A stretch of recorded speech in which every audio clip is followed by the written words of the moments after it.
Star தமிழின் face to face நிகழ்ச்சி தொடர்கிறது. இன்றைய ஃபேஸ் டு ஃபேஸ் நிகழ்ச்சியில் புதிய ஜனநாயக மக்கள் முன்னணியின் தலைவரும் அதே போன்று கொழும்பு மாநகர சபையின் முன்னாள் உறுப்பினருமாகிய ரவிக்குமார் அவர்களோடு பேசிக் கொண்டிருக்கின்றோம். கொழும்பு மாவட்டத்திலே வாக்களித்து கொண்டிருக்கக்கூடிய தமிழர்கள் ஏராளமானவர்கள் இருக்கின்றார்கள். தொடர்ந்து பல வருடமாக வாக்களித்திருக்கிறார்கள். இதற்கு முதல் பல தொலைக்காட்சிகளில் நான் இருந்தபோது உங்களை பேட்டி கண்ட போது கூட இது தொடர்பாக நாங்கள் ஏராளமாக பேசியிருக்கின்றோம். இங்கே வந்த மக்கள் பிரதிநிதிகளோடு கூட இது தொடர்பாக நாங்கள் பேசியிருக்கின்றோம். ஏன் எங்களுக்கு கொழும்பிலே ஒரு தமிழ் பாராளுமன்ற உறுப்பினரை பெற முடியவில்லை என்ற ஒரு பிரச்சனை காலகாலமாக இருக்கின்றது. ஆகவே ஒருவர் தான் இருந்தார் கடந்த தேர்தலில், அவருக்கும் வெற்றி பெற முடியவில்லை. சிவானந்த ராஜாவை களமிறக்கி பார்த்தார்கள் தேசிய மக்கள் சக்தியினர், அவரும் தோல்வியடைந்தார். கொழும்பிலே 2 3 பாராளுமன்ற உறுப்பினர்களுக்கான வேட்பாளர்களை களமிறக்கினார்கள். ஒன்று மனோ கணேசன், ஏஆர்வி லோஷன், ராம், மூவரும் தோல்வி. இந்த விரக்தியிலே ராம் கட்சியை விட்டு விலகிட்டார். இப்படியெல்லாம் இருக்கிற நேரம் 25 வருடமாக தொடர்ச்சியாக நீங்கள் அரசியலில் இருப்பதை அனைவரும் அறிந்தவிட, ஒட்டுமொத்தமாக பார்த்தால் எங்கே நாங்கள் பிழை விடுகின்றோம்? வாக்காளர் விடுகின்றார்களா, வேட்பாளர்கள் பிழை விடுகிறார்கள்? வாக்காளர்கள் தெளிவாக தான் இருக்கிறாங்க. வேட்பாளர்கள் தேர்தல் காலத்திலே பல மேடைகளிலே பல வாக்குறுதியை அள்ளி எறிவது, வெற்றி பெற்ற பிறகு வேட்பாளர் நாடாளுமன்ற உறுப்பினராக இருக்கலாம், இல்லை உள்ள அந்த வெற்றி பெற்ற பிறகு அவர்களுடைய பதவியிலே அமர்ந்த பிறகு மக்களை மறந்து விடுகிறார்கள். நிச்சயமாக கொழும்பு மாவட்டத்தை பொறுத்தவரையிலே 2 பாராளுமன்ற உறுப்பினர் இருந்த மக்கள் பிரதித்துவம், ஒன்று மனோ கணேசன், ஒன்று மகேஸ்வரன். அதே போல் அதற்கு செல்லசாமி 3 பேர், யோகராஜா அவர்களும் செல்லசாமி அவர்களும் மனோன் 3 பேர் இருந்த இன்றைக்கு கொழும்பு மாவட்டத்தில் ஒரு தமிழ் பாராளுமன்ற பிரதித்துவத்தை கூட பெற்றுக்கொள்ள முடியாத ஒரு சூழ்நிலை இருக்கின்றது. என்னென்றால் முஸ்லீம் சமூகத்தை பார்த்து, முஸ்லீம் இனத்தவர்களை பார்த்து நிச்சயமாக தமிழ் மக்கள் ஒரு பாடம் படிக்க வேண்டும். என்ன தான் அவர்கள் மக்கள் பிரதிநிதியாக இருந்து அவர்கள் மக்களுக்கு சேவை செய்கிறார்களோ இல்லையோ, ஆனால் மக்கள் பிரதிநிதித்துவம் தேவை என்ற அடிப்படையிலே இம்முறை 3 நாடாளுமன்ற உறுப்பினர்கள், எமது தோழர் ரஸ்வி சாருக்கார் அவர்கள், முஜிபுல் ரஹ்மான் அவர்கள், மரிக்கார் அவர்கள், 3 முஸ்லீம் பாராளுமன்ற உறுப்பினர்கள் கொழும்பு மாவட்டத்தில் இருக்கிறார். இவர்களை பார்த்து நாங்கள் கோவப்படுறதா, எரிச்சல் படுறதா, பொறாமைப்படணும். ஏன் மக்கள் தெளிவாக இருக்கிறார்கள்.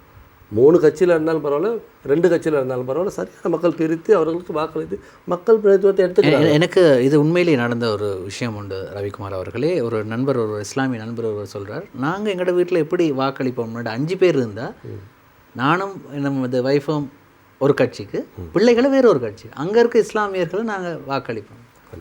அதுதான் தம்பி பிரேம் சொல்கிறேன். சரியான முறையில் மக்கள் பிரதித்துவத்தை பெற்றுக்கொள்கிறார்கள்.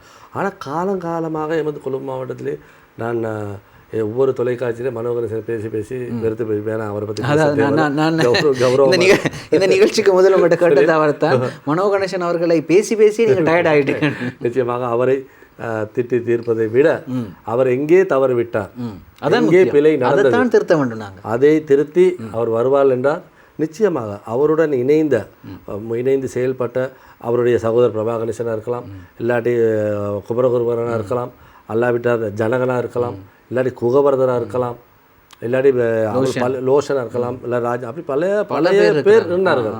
அந்த கட்சியை 1999ஆம் ஆண்டில் இருந்து நாங்கள் உண்மையாக சொல்ல போனால் மனோகணேசன் வீட்டிலே அவருடைய துணைவியார் 3 பார்சல் கட்டி தருவாங்க. 99 ஓட்டில் வாக்களித்த தேர்தலில் தோன்றுவது நாங்கள் எங்கே தவறு விட்டோம் என்று செய்யப்படுறது அவிசாலையிலேருந்து தொடங்கி அவிசாலையிலேருந்து ஆரம்பித்து 3 பார்சல் சோறையும் கட்டிக்கொண்டு வாகனத்தை எடுத்துக்கொண்டு அங்கே போயிட்டு மக்கள் இல்லை தேர்தலில் தோல்வி அடைஞ்ச பிறகு அடுத்த தேர்தலுக்கு தயாராகும். 3 பார்சலையும் ரோட்டில் ரப்பர் மரத்தை கீழே வச்சு சாப்பிட்டு மக்களை சந்தித்து வந்து அரசியல் செஞ்சது தான் அன்று. ஆனால் நாங்கள் பதவிக்கு வந்த பிறகு மக்களை வந்துவிட்டோம். ஆனால் பிரபாகரேசன் பொறுத்தவரையிலே உண்மையாக சொல்ல வேண்டும், கொழும்பு மாவட்டத்திலே இன்று தமிழ் பாடசாலைகள் தலை நிமிர்ந்து இருக்கின்றன. பிரபாகரேசன் இல்லை என்றால் இன்றைக்கி கொழும்பு மாவட்டத்தில் இருக்கக்கூடிய முக்கால்வாசி பாடசாலை இல்லாமல் போயிருக்கும். பல பாடசாலைகளே அந்த கடந்த கால அரசாங்கங்கள் திட்டமிட்டு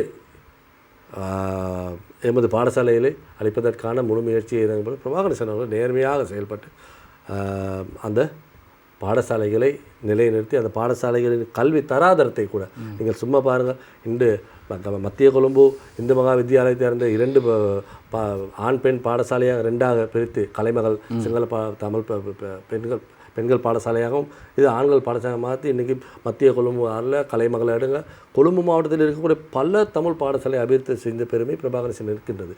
ஆனால் அவருடன் மற்ற பின்னாடி மனோகரன் வந்தவர்கள் சரியான முறையில் செயல்படுத்தவில்லை. இருந்தாலும் கூட மீண்டும் நாங்கள் அந்த தவறை செய்யாமல் மனோகரன் நிச்சயமாக அவரை தோற்க அடிக்கவே வேண்டும் என்று களத்தில் இறங்கி போடுறான்னு தான் நான் இந்த மாதிரி தேர்தல் முக்கியமான புள்ளி அவர் இல்லாமக்கணும் இந்த தேர்தலில். ஏன்னா மக்களுக்கு எதுவுமே செய்கிறது இல்லை. சும்மா வாய்ப்பேச்சு வீரராக வாய்ப்பேச்சு வீரர் அது வடக்குக்கு கிழக்குக்கு சரி கிழக்கு மாகாணத்துக்கு அபிவிருத்தி தேவை, வட மாகாணத்துக்கு அபிவிருத்தி தேவையில்லை. அவங்க இந்த கூட இந்த தலைக்கு மேலே படித்தவங்க தலைவிங்கிறவங்க அவங்களோட தேவையில்லை. அவங்களோட மக்கள் பிரதிநிதியை வச்சு அவங்க பார்த்துக்கிடுவாங்க.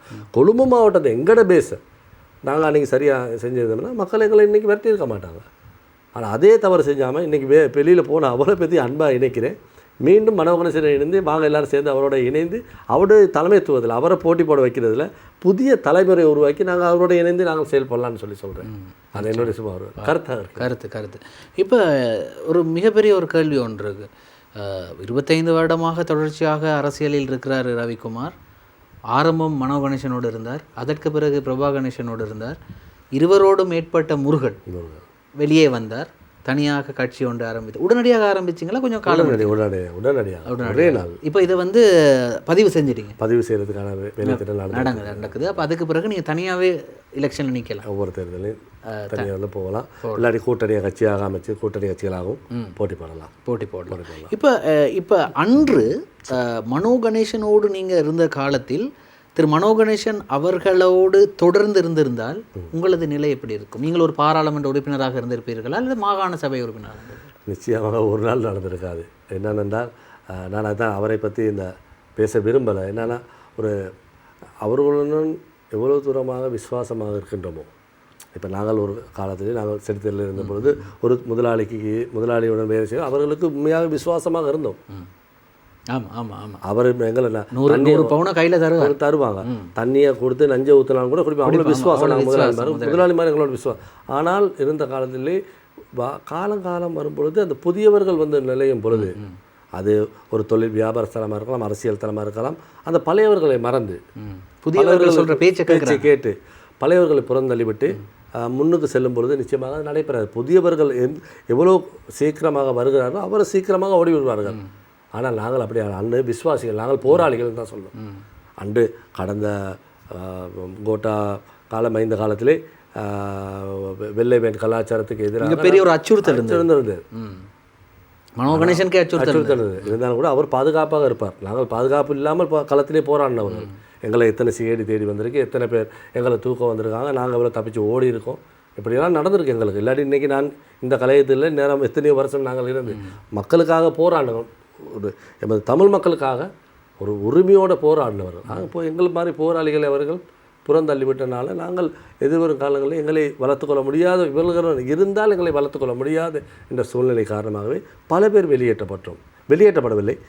வெளியேற்றப்படலை, நானாகவே வெளியே வந்துவிட்டேன். ஒரு சம்பவம் நடக்கப் போகின்றது தெரிஞ்சால் நாங்கள் வெளியே அவர்களுக்கு முன்னுக்கு வர்றது தான் நல்ல. இல்லாவிட்டால் என்கிட்ட களவெடுத்துட்டு போயிட்டானுங்க, இல்லாட்டி இல்லை பொய் குற்றச்சாட்டுகளை நிரூபித்து எங்களை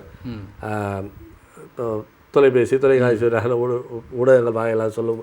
இதை எடுத்து நாங்கள் வெளியே வருவது மரியாதை தானே. அந்த மரியாதையுடன் நாங்கள் செயல்பட்டு வந்தோம். அந்த வழியிலே எங்களை அணுகியிருந்தால் நிச்சயமாக நான் பாராளுமன்ற உறுப்பினர்களாக வந்திருக்கலாம், மாகாண சபையில் வந்திருக்கலாம். அப்போ உங்களுக்கு வாய்ப்பு அளித்திருந்தாங்க. அன்று தன்னை சகோதரை வளர்க்கணும் என்று சகோதரர் கொண்டாந்தாங்க. சகோதரர் வந்தார். சகோதரம் அண்ணன் தம்பிக்குள்ளே ஏற்பட்ட ஒரு முரண்பாடு காரணமாக மஹிந்த ராஜபக்ச அவர்களுடன் செல்ல வேண்டிய ஒரு சூழ்நிலை ஏற்பட்டு விட்டது. ஆனால் சென்று விட்டாலும் கூட அந்த 5 வருடத்திலே அமைச்சரான பிரதி அமைச்சரான முடிஞ்சு. ஆனால் மனோகரன் போன்றவர்கள் மக்கள் இன்னும் கூட 30,000 வாக்குகள் போன பாராளுமன்ற தேர்தலில் கூட வாக்களிச்சார். செய்ய எங்களுக்கு ஒரு வழி இல்லை, ஒரு ஆப்ஷன் வேணுங்கிறதுக்கு கூட மக்கள் வாக்களித்தாங்க. சில பேர் வீரகத்தில் வாக்களிக்காமல் விட்டுட்டாங்க. தேசிய மக்கள் சக்தி ஒரு நல்ல கட்சி அல்ல. தமிழ் மக்களுக்கு விரோதமாக தமிழ் மக்களை 1983-79 கொண்டு கொலைத்தவர்கள் தான் இந்த அரசாங்கம். இவர்கள் நல்லவர் வல்லவர்கள் அல்ல. சிங்கள இனவாதிகள் யாருமே தமிழர்களுக்கு தீர்வு கிடைக்காக போவதில்லை. தங்கத்தட்டிலே கொண்டாந்து நமது தமிழ் மக்களுக்கான தீர்வை தரப்போவது இல்லை. நிச்சயமாக கிடைக்காது. உரிமையும் கிடைக்காது, அபிவிருத்தியும் கிடைக்காது. கிடைக்கிற அபிவிருத்தியாவது எடுத்துக்கணும். உரிமை என்கிற இது வந்து நிச்சயமாக எந்த அரசாங்கத்தாலும் வடகிழக்கு மக்களுக்கு கிடைக்காது. இதுதான் உண்மை. சரி ரவிக்குமார் அவர்களே, இப்போ நீங்கள் சொன்ன விஷயங்கள்லாம் சரி, அது ஒரு பக்கம் இருந்தாலும் கூட மனோ கணேசன் வெற்றி பெற முடியாது, கொழும்பிலே தமிழர் ஒருத்தர் வர முடியாதற்கான முழுமையான ஒரு காரணம் இன்னும் எங்களுக்கு கிளியராக தெரியலையே. இது கிளியரான பிக்சர் என்னது, மக்கள் எதை எதிர்பார்க்குறாங்க, இல்லாட்டி தமிழர்களுக்கு அளிக்க வேண்டிய வாக்குகளை மக்கள் ஏன் வேறு ஒருவருக்கு அளிக்கிறாங்க? அப்போ அவங்களுக்கு யார் ஆசை காட்டுறா? மனோ கணேசனால் முடியாது, இந்த மாத்தியா செஞ்சு தருவார், அப்படித்தானே? இல்லை, அதுதான் நல்ல ஒரு கேள்வி. என்னென்றால் கொழும்பு மாவட்டத்தை பொறுத்தவரையிலே எமது தமிழ் பேசும் தமிழ் மக்கள், அது தமிழ் பேசும் மக்கள் வந்து இஸ்லாமியர் வந்து அது மத மத மத மத அடிப்படையில் அவங்க இஸ்லாம், மொழி அடிப்படையில் அவங்க தமிழ் பேசும் மக்கள் என்ன பண்ணல, அவர்களுடைய மதத்தை சார்ந்தவர்களை சரியான வழியிலே எந்த கட்சியாக இருந்திருந்தாலும் செய்தாலும் செய்யலாட்டி அதை சரியான முறையில் நீங்கள் சொன்னது போல் அந்த ஒரு குடும்பத்தில் 5 பேர் இருந்தால் இந்த கட்சிக்கு நீங்கள் வாக்களிச்சிருவாங்கன்னு சொல்கிறாங்க. கொழும்பு மாவட்டத்திலேயும் கூட ஏனென்றால் பல கட்சிகளுக்கு சிங்கள வேட்பாளர்களுக்கு வாக்களிப்பாங்க, முஸ்லீம் வேட்பாளர்களுக்கு வாக்களிப்பாங்க, அதே இடத்துல இல்லாட்டி வேறு ஒவ்வொரு வேட்பாளருக்கு காசு கொடுக்குறாங்க, எங்கேயோ அந்த வேட்பாளருக்கு இதுவும் இருக்கிறது. ஆனால் ஒட்டுமொத்த தமிழ் மக்கள் கொழும்புவிலே சிந்தித்து செயல்பட்டார். மீண்டும் அந்த இடைவெளி வராமல் இருப்பதற்கு இந்த 5 வருடம் இடைவெளி வரட்டும், அப்போ தான் மக்கள் பிரதிநிதிகள் திருந்துவாங்க.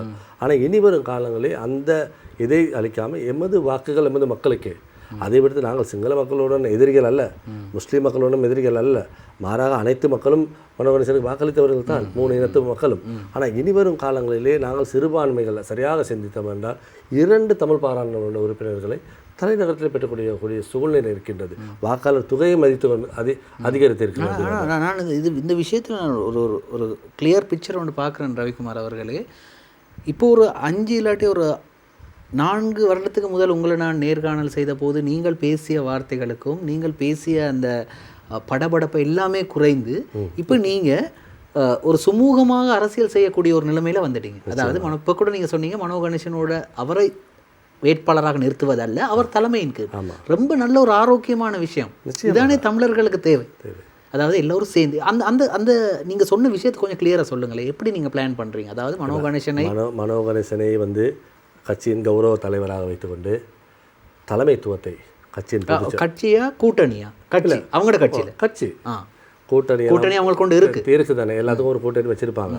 கூட்டணியாக தேர்தல் வரும்பொழுது நாங்கள் கூட்டணியாக செயல்படுவோம், தேர்தல் அல்லாத காலத்தில் நாங்கள் ஒன்றாக செயல்படுவோம்.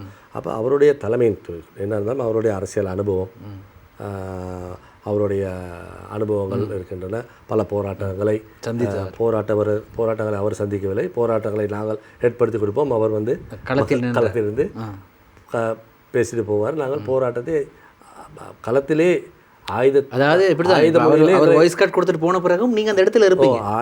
எங்களை பல கொலை அச்சுறுத்தல் வரும் என்றால் முதலாவதாக எங்களுக்கு தான் வரும், பிறகுதான் அவருக்கு. அவர் பாதுகாப்பாக வந்து அவரை ஒரு மக்கள் தலைவர் என்ற ரீதியிலே மக்களுக்காக போராடக்கூடிய ஒரு தலைவரை நாங்கள் அவரை பாதுகாக்க வேண்டிய கடமை இருக்கின்றது எங்களுக்கு. மாளிகாவத்திலே குண்டு வெடிக்கிற மகேஸ்வரன் அவர்களுக்கு மெலிவன் குண்டு வெடிக்கிற நேரம் குண்டு, அது குண்டெல்லாம் ரப்பர் குண்டு தான் வெடிச்சு. ஆனால் அங்கே குண்டு வெடிக்கிறது நான் மனோ கணேசன் அவர்களும் மாளிகாவத்த மேடையில் இருக்கின்றோம். முஸ்லீம் சகோதரர்கள் தான் அந்த கூட்டத்தை ஏற்பாடு. நான் அன்று அவரை முன்னுக்கு மேடையிலேருந்து இப்படி வந்துருச்சு, இப்படி ஒரு எலாமொன்று இப்படி பிரச்சனைன்னு அவரை இப்படி முன்னாடி பேச விட்டுட்டு அவரை மறைத்து கொண்டு நான் முன்னாடி இருந்தேன். இப்படி எனக்கு பின்னால் என்னோட நண்பர் சிவான் ஒருத்தர் இருந்தார் மற்றவர்கள், அவங்க தான் அவரோட முகத்தையே பார்க்க விடல. அப்போ யாராவது வெடி வச்சாலும் கூட நாங்கள் தான் சேர்த்துருவோம். அப்படி ஒரு போராளியாக இருந்தோம் நாங்கள், தொண்டர்களாக போராளியாக, தீவிரமான போராளியாக. ஒரு தமிழ் மக்களுக்கான ஒரு சிறந்த தலைவர் இருக்கிறாங்க, ஒரு வெறி எங்களுக்கு. அந்த வெறி தான் எங்களை அவரை அவ்வளோ தூரமாக பாதுகாத்து நாங்கள் இன்று வரை பல உயிர் அச்சுறுத்தல்கள் மத்தியும் கூட நாங்கள் அவரை பாதுகாத்து வந்தோம்.